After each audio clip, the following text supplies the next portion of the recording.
So, is anything striking you this week as new to you in the Beats Week? Something you maybe hadn't noticed before, or are maybe noticing a little differently?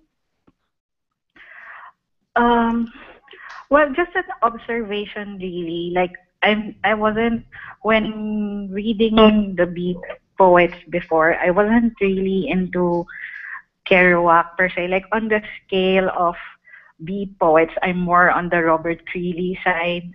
Yeah. Because for someone, how do I say this? From some perspective from the third world, like there's something about the works of Kerouac and others that comes across sometimes as very self-indulgent for me. Like it's very first world problems. So at times it's hard for me to be able to relate to what they write. For example, for Creeley, I can sense the self-doubt, the existential angst. Those things I can relate to, and I think it's applicable to anyone else who lives all over the world.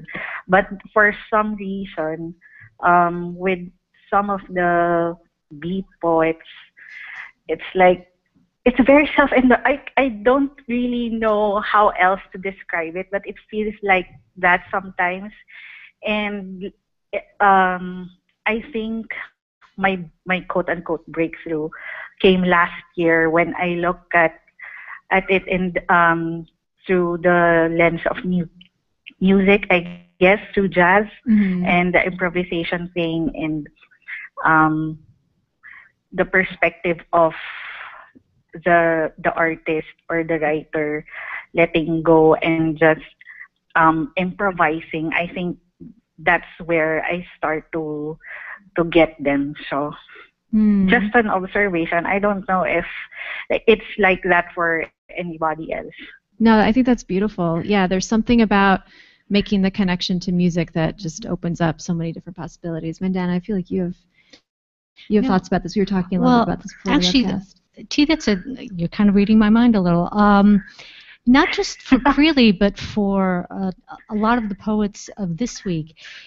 I can't help but think about what was being done musically with jazz, and we had that wonderful article to read as well. But you think about somebody like a Miles Davis, who effectively deconstructed the song. He just deconstructed phrasing, and you kind of see the same thing with the words. In a way, jazz has no words, and if I'm thinking of like "So What," where you can hear him say "So what" again and again, but with ascending or with descending.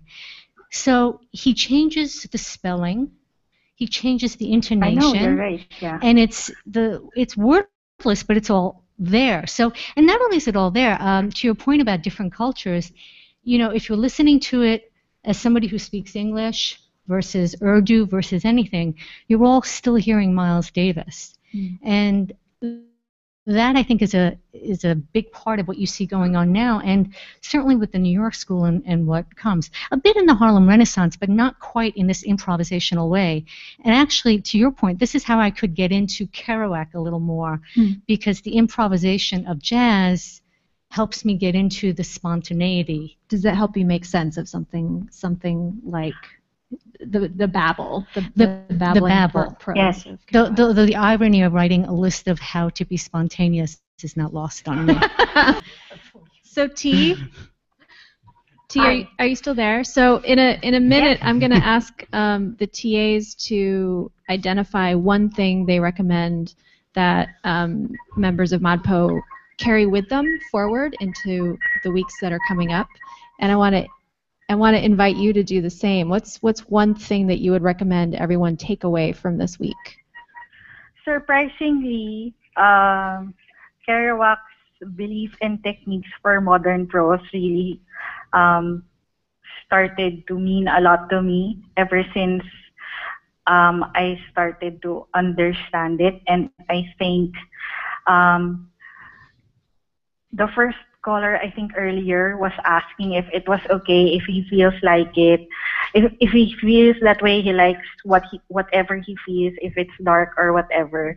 And I think I responded in Twitter. I quoted um I think number 24, no fear or shame in the dignity of your experience.